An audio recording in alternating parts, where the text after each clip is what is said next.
안녕하세요. 오늘도 토토피아를 찾아주셔서 감사드리며 구독과 좋아요는 저에게 큰 힘이 됩니다.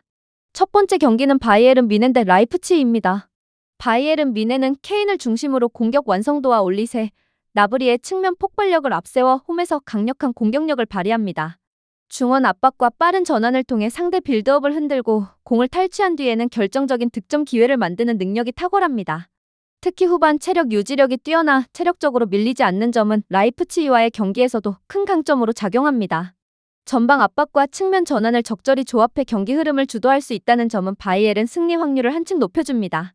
라이프치히는 오펜다와 시몬스를 중심으로 순간적인 전환과 직선 돌파를 통해 공격의 날카로움을 유지하지만 압박이 강한 상대를 만나면 빌드업과 중원 연결에서 불안정한 모습을 보입니다. 원정 경기 특성상 체력 저하와 후반부 수비 간격 붕괴가 겹칠 경우 실점 위험이 증가하며 바이에른의 홈 템포와 맞물리면 경기 주도권 확보에 어려움을 겪을 가능성이 큽니다. 전체 흐름을 보면 바이에른 뮌헨은 공격 루트, 중원 압박, 후반 체력 유지까지 모든 요소에서 라이프치히를 앞서고 있습니다. 라이프치히는 순간적인 전환과 창의적인 공격 옵션을 갖췄지만 압박과 체력 관리에서 약점을 드러내며 경기 주도권을 잡기 힘든 상황입니다. 따라서 이번 경기는 바이에른 뮌헨 승이 유력하며 양팀 공격력과 경기 템포를 고려하면 오버가 적절한 선택으로 판단됩니다. 두 번째 경기는 파리 생제르맹 대 앙제입니다. 파리 생제르맹은 곤살로 하무스, 바르콜라, 이강인을 중심으로 공격 전술이 완전히 가동됩니다.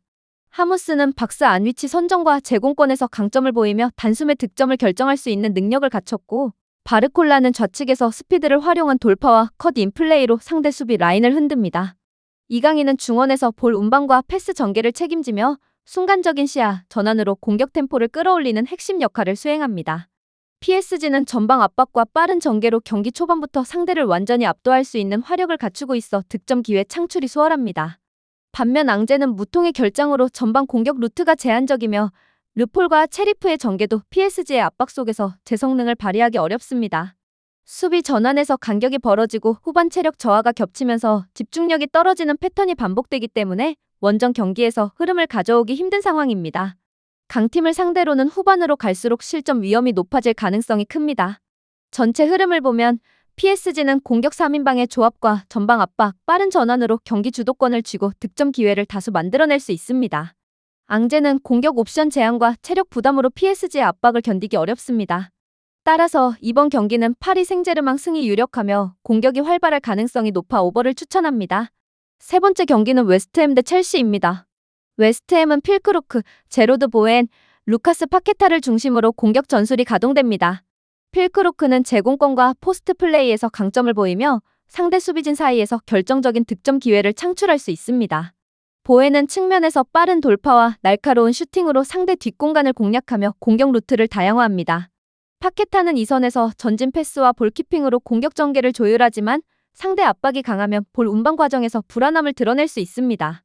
웨스트햄은 세트피스와 직선적인 역습에서는 위협적이지만 점유율 싸움에서 밀릴 경우 수비 블록이 쉽게 붕괴되고 후반 집중력이 떨어지는 경향이 있습니다. 첼시는 후앙 페드로, 바이노 기튼스, 콜 파머를 중심으로 공격 전술이 완전히 가동됩니다. 후앙 페드로는 측면에서 돌파와 컷인 슈팅으로 공격의 활력을 불어넣고 기튼스는 좌측 스피드를 활용해 수비 라인을 흔들며 결정적인 공간을 만들어냅니다. 콜파머는 중앙에서 창의적 패스와 탈압박 능력으로 경기 템포를 조율하며 결정적인 찬스를 만들어내는 핵심 역할을 수행합니다. 첼시는 점유율 장악과 빠른 전환을 통해 웨스트햄 수비를 지속적으로 흔들 수 있으며 후반에도 공격 템포를 유지하며 위협을 이어갈 수 있습니다.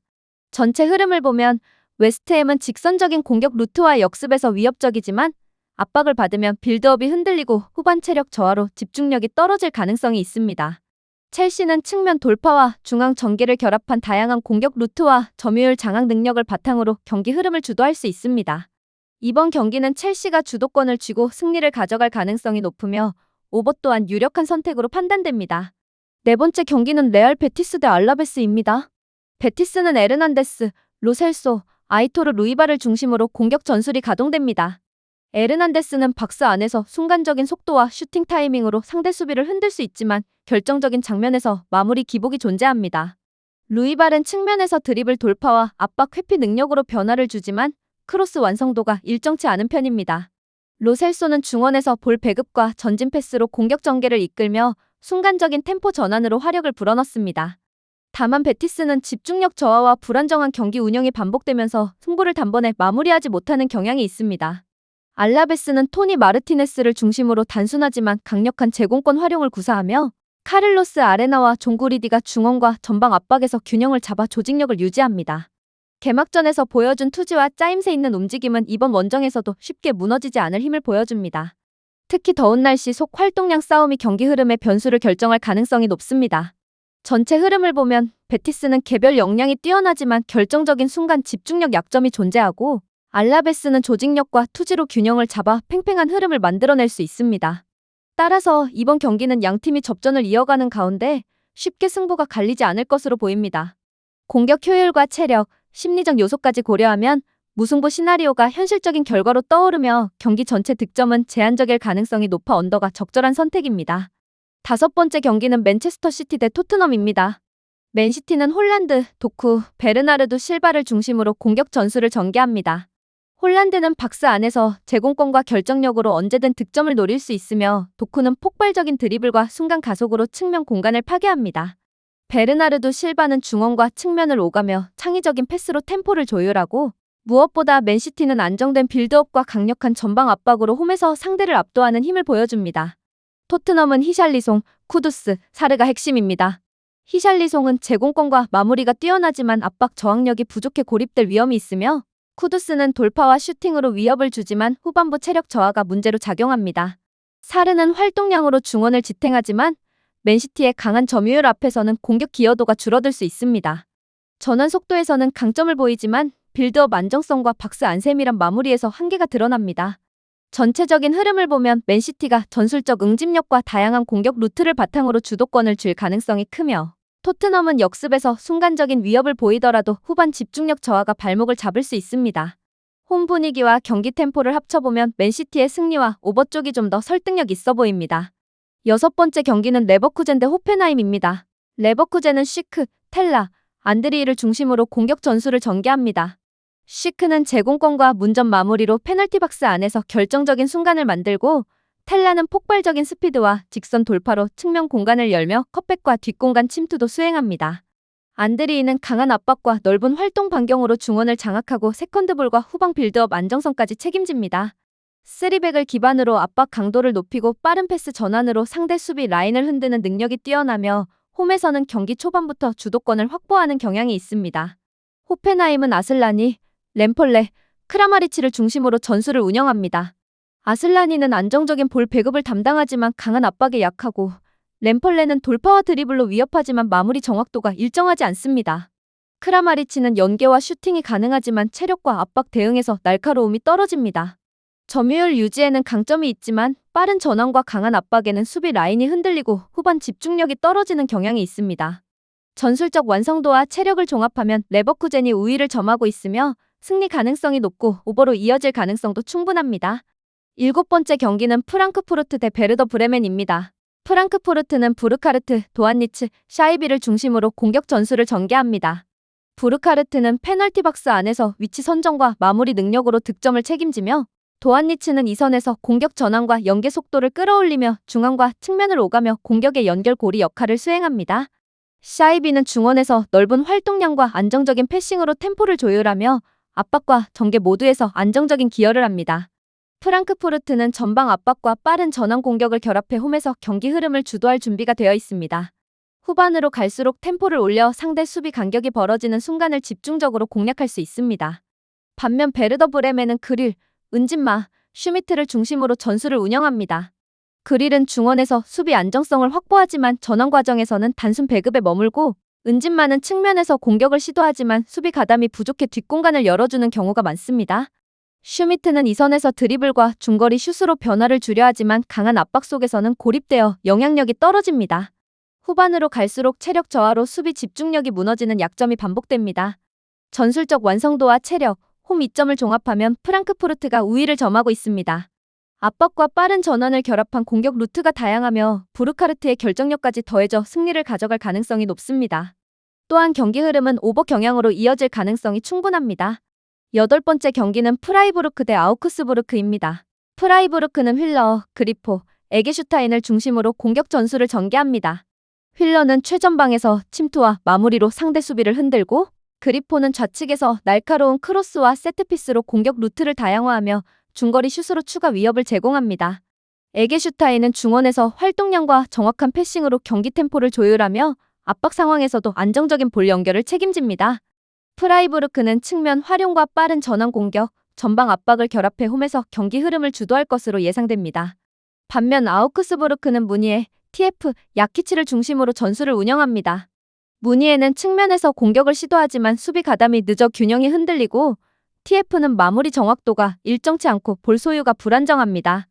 야키치는 중원에서 압박 회피가 약해 공을 쉽게 내주며 3백을 기반으로 수비 안정감을 노리지만 전환 속도가 느려 빠른 역습 대응에 취약하고 후반 체력 저하로 수비 간격이 벌어지는 패턴이 반복됩니다. 전술적 완성도와 체력, 홈 이점을 종합하면 프라이부르크가 우위를 점하고 있습니다. 측면과 중원의 조화를 바탕으로 안정된 전술 운영이 가능하며 후반까지 흔들리지 않는 응집력을 갖추고 있습니다. 공격 루트의 다양성과 효율적인 마무리까지 더해져 프라이부르크가 승리를 가져갈 가능성이 높으며 경기 흐름은 오버로 이어질 가능성이 충분합니다. 9번째 경기는 유니온 베를린 대 슈투르가르트입니다. 유니온 베를린은 일리치, 스코프, 버크를 중심으로 공격과 전환 전술을 전개합니다. 일리치는 전방에서 몸싸움과 연계 플레이로 공격 기회를 만들지만 결정적 마무리에서는 기복을 보입니다. 스코프는 중원에서 넓은 활동 반경으로 볼을 연결하며 순간적인 전환 패스로 빠른 역습을 주도합니다. 버크는 측면에서 돌파로 변화를 주지만 크로스 정확성에서 들쭉날쭉한 모습을 보여 완성도에 한계가 있습니다.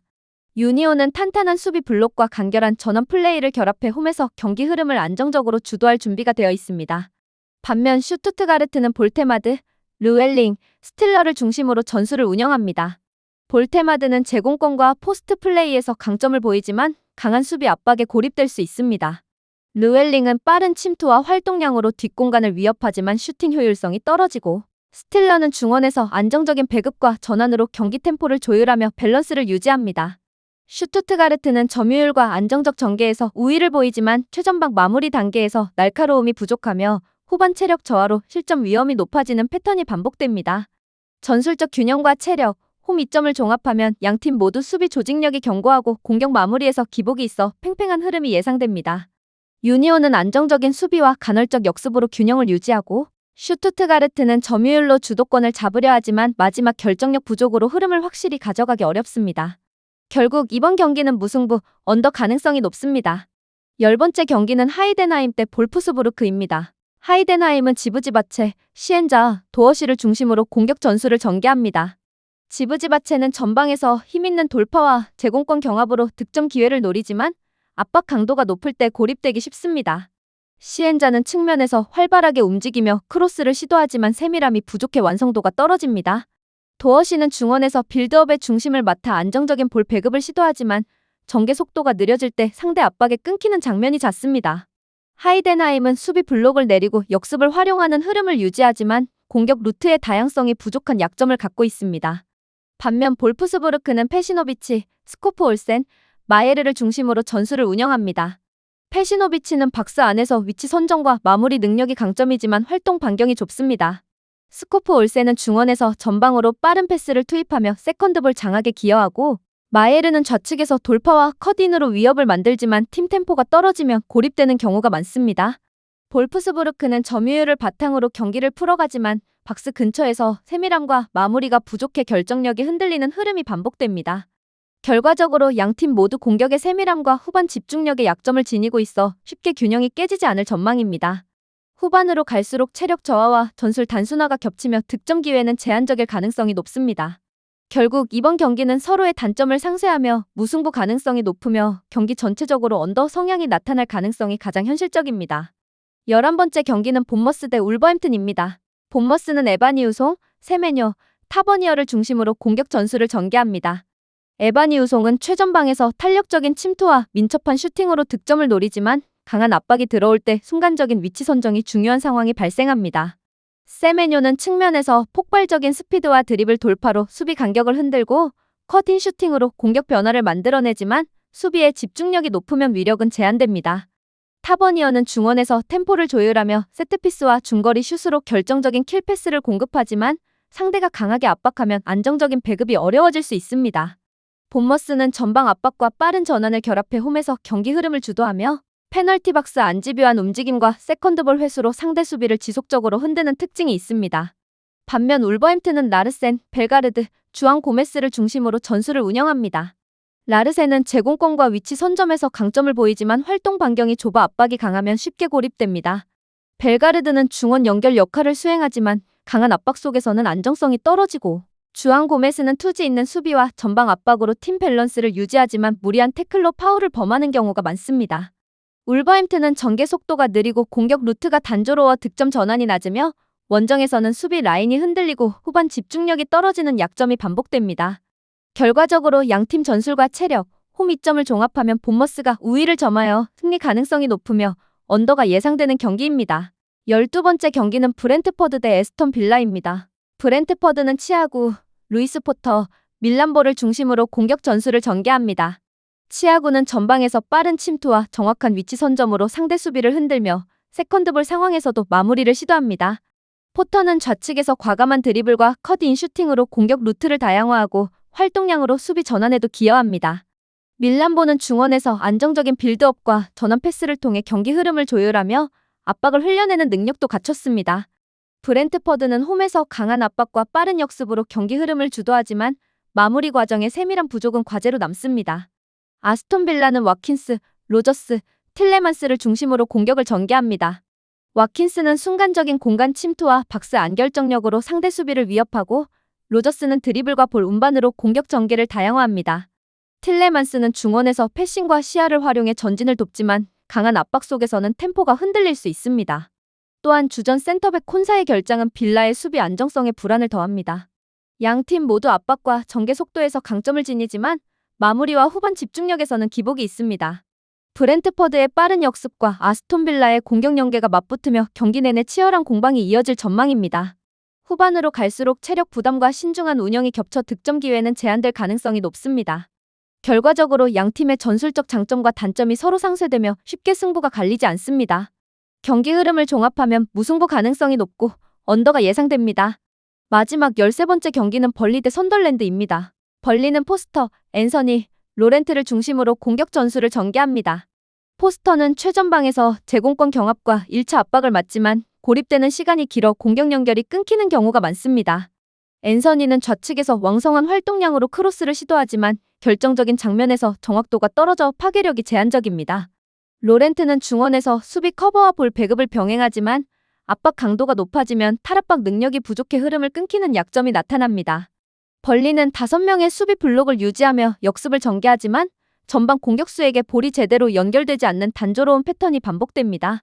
선덜랜드는 마엔다, 아딩그라, 사디키를 중심으로 공격 전술을 운영합니다. 마엔다는 빠른 돌파와 공간 침투로 상대 수비 라인을 무너뜨리며 박스 안에서 결정적인 슈팅 기회를 잡습니다. 아딩그라는 측면에서 폭발적인 스피드와 드리블 돌파로 컷백과 중거리 슛을 시도하며 공격 루트를 다양화합니다. 사디키는 중원에서 압박을 회피하며 전방 스리톱과의 연계를 매끄럽게 연결합니다. 선덜랜드는 전방 압박과 빠른 템포 전환으로 상대 빌드업을 차단하며 교체 자원을 활용해 후반에도 공격 강도를 유지할 수 있습니다. 양 팀의 강점과 약점을 종합하면 벌리의 단조로운 역습과 체력 부담을 선덜랜드가 공략하며 주도권을 가져갈 가능성이 높습니다. 전체 흐름과 전술적 안정성을 고려할 때 이번 경기는 선덜랜드 승리와 언더 흐름이 예상됩니다. 영상이 유익하셨다면 구독과 좋아요 부탁드립니다.